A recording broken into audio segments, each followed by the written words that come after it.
Man, Disney can't be happy with what's going on this summer. Moana, the live-action movie, projections aren't looking good for that. Star Wars is in the toilet.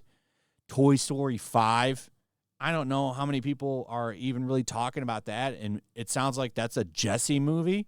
So a lot of people are going to go in there expecting the old gang, and it looks like it's going to be a Jessie movie. So we'll see what happens with that. Maybe it'll be just fine. However, Star Wars, The Mandalorian, and Grogu is not going to find any kind of a happy ending here. This movie is screwed. The big grand return to theaters, and this thing is sitting number 5 at the box office. It was at number 6. I don't know what happened here. Maybe it's the digital circus. Maybe that was just a weekend release. Not sure what's going on there. But either way, a disclosure, I think, comes out this weekend. It's going to drop back down to number 6. And the next week you got Toy Story. It's going to drop even further. It will be out of the theaters very, very soon. So will likely Masters of the Universe, which is a well-received movie, by the way. But I just don't think anybody gives a shit about these old properties anymore. I think the younger generation wants new shit, and they're showing that by going to see Obsession and Backrooms, scary movies up there. I think that's going to fall off a cliff because it's really not that funny. But people were looking for funny. That's why they went to go see it, and it's still making a little bit of money. But, maybe you enjoyed that movie. I didn't. But let's talk about it, right? Obsession crosses $200 million at the box office. This movie cost barely nothing to make.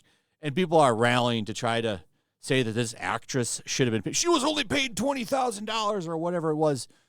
The movie had a budget of $700,000. Just because it did well, that doesn't mean that people get a raise.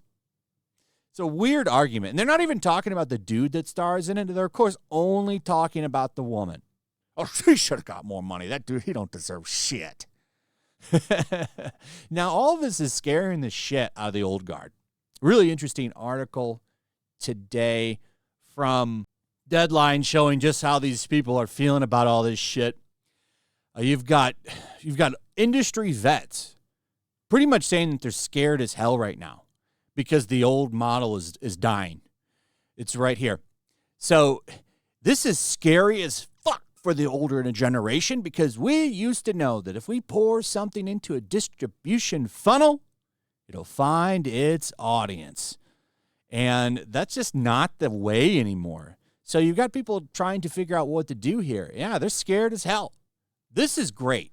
I love that a lot of this old guard in Hollywood is finally just kind of losing all their influence. And that's what they're scared about. They're diminishing influence. So these people are screwed.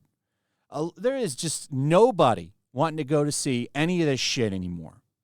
And the greatest example of all this is Star Wars. This movie has crashed harder than I ever thought possible. But, here we are. I really didn't think this would happen.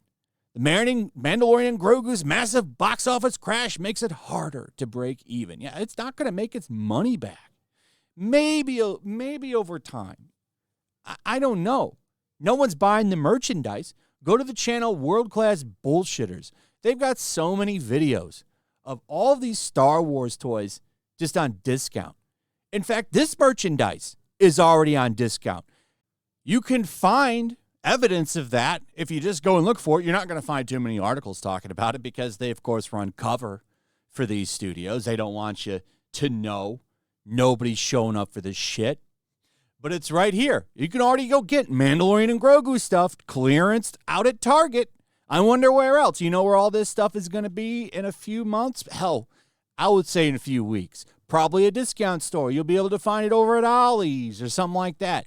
There's just stacks of that stuff. They already have stuff from the recent shows over at Ollie's. You looking for an Acolyte figure? Head on over to Ollie's. We'll get it to you for $1.99. You think I'm kidding, by the way? This is shared by Kaida over on X.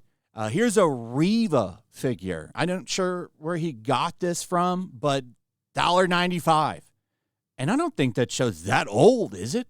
what is that, like 2 years ago, something like that? $2. Nobody even wants this shit for $2. Nobody wants these toys. Imagine what are they gonna do with those $600 Baby Yoda animatronic figures or whatever they are? Who is buying that shit? It's wild that they're making this stuff. Nobody wants it. There is no interest in Star Wars anymore. It is dead. And how does the industry feel about the death of these franchises? Well, they put out hit pieces like this from Slash Film. The future of horror filmmaking is YouTube. If you're a dude, these people are salty as hell that a bunch of dudes made movies and found success. Nobody is stopping anybody from getting into the game now. And that's kind of the biggest problem that Hollywood has, is you can make stuff pretty cheap. If you want to do a horror movie or some kind of thriller, you can make a movie like that pretty cheap. And in a few more years, you'll be able to make grand movies with AI. Some kind of mixture of green screen with actors and AI and shit. You'll be able to compete with a huge studio at that point. So it's wild what can happen here. We'll be making our own Star Wars, right?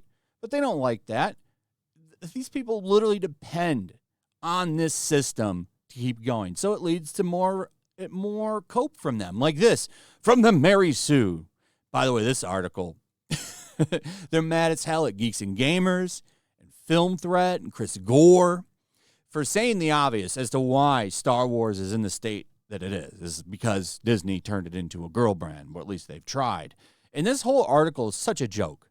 This is the funniest shit from Jonathan Wright. Let's look at what kind of shit he's written, by the way. Let's take a look. Boy, oh boy, what a fun collective of articles we have here. Once again, some men are angry. A video game character isn't hot enough for them. You come down here. Mandalorian and Grogu. First reactions. Oh, YouTube grifter shows his sexism in a Daredevil Born Again critique. It's all about him coping about Star Wars. Here's another one. Coping about The Acolyte. There's no audience for that show. They're still trying to make this push that show's a hit because a bunch of weirdos on social media loved it. They were the only ones talking about it. It got a lot of discussion on social media. Sure did. You know what else got a lot of discussion on social media? Batwoman. Remember that piece of garbage? The guy's mad about Gina Carano possibly coming back, and I almost guarantee you that she's coming back because Disney needs to restore relations with a lot of the people that they pissed off. That would create a lot of goodwill. I don't know if it'll save the franchise, though, because let's be honest, the writing for this franchise is dog shit, and they absolutely turned it into a girl brand. Now, Jonathan here is very upset that everybody was making fun of the fact that if you go to Bed Bath & Beyond, they literally have Mandalorian and Grogu lotions and scented candles. It's soaps and shit. Now, it's being pushed as a Father's Day gift, but I would say, who the hell wants that? Why? You are a bad son or daughter if you get your parents Mandalorian and Grogu scented candles. Trust me, they don't want it. Nobody has any interest in Star Wars anymore. Just don't get it for them. Don't do that. Unless maybe you're mad at them. You know, here's your Mandalorian and Grogu candles. What? I didn't see that movie, son. No one went and watched this shit. Some did. And here's the logic here with Jonathan. So he's mad that they're saying that it's been turned into a girl's brand. And he says, well, guess what? Variety reported that 63% of the opening weekend audiences were male. And the movie went on to earn an A1- from CinemaScore. And it debuted at number 1. That's not the demographic profile of a brand that has chased off its core fans over the unforgivable crime of selling hand soap. No, you moron. It's just paint lickers that run a lot of these websites anymore, right? Guess what? Of course men showed up to it. Where are the women? They didn't overwhelmingly show up for it.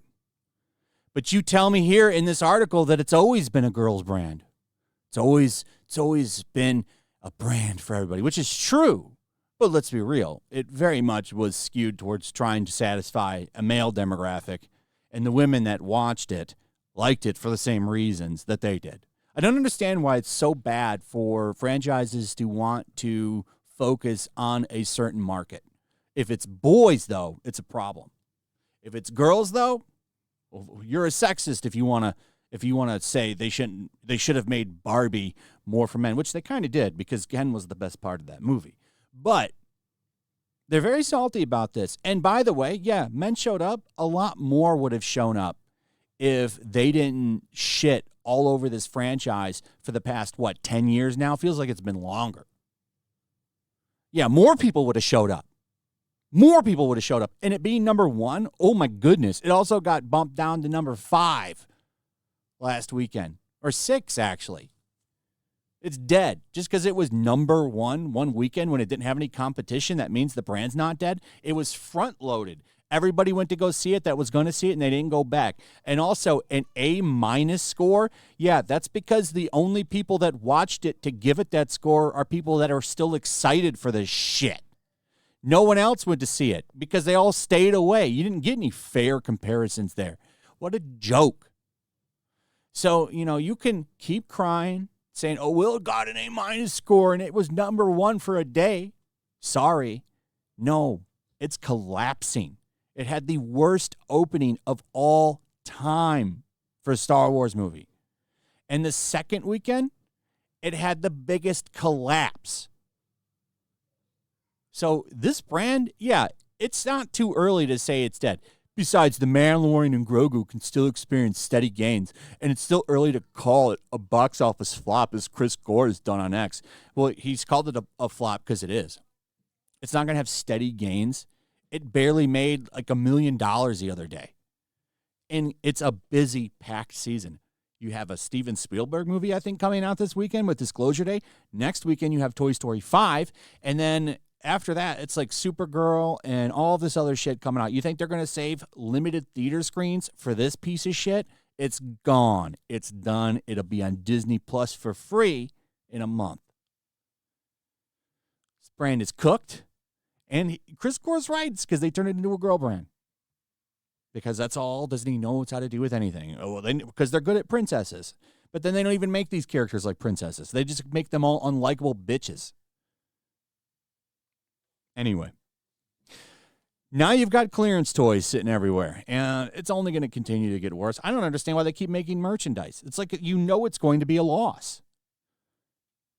Anyway, enjoy what you've created, Jonathan Wright. You guys did your best to push away people, and they finally left. Now they're just indifferent to this shit, and they don't want to watch it anymore. And you can cope and whine and call it sexist, all you want. It doesn't matter. They're all too busy having fun watching Obsession in backrooms. So, it is what it is. Next up is video games. We'll still be having fun. We'll be playing retro games and indie games. Those aren't going anywhere. The indie scene has already taken over video games. Those studios are dying too. All this corporate shit is dying. And man, I'm so here for it. Anyway, let me know what you guys think about all this in the comments. Also, if you would, please like, subscribe, share the video, all free things you can do. It's amazing when you do it because it actually helps the videos. You can do that hype thing. That's pretty cool. I don't think people really even know about the hype feature that much. Check out my Rumble, my Kick, links to that, and we'll see you on the next one. Peace. The year is 1945. World War II rages from the halls of Buckingham Palace to the shores of the Nile River. Even now, the clash between freedom and tyranny is about to boil over. Somewhere in North Africa, 2 American flyboys are soaring high on a reconnaissance mission, searching for clues to a peculiar new obsession with the occult gripping the Nazi high command.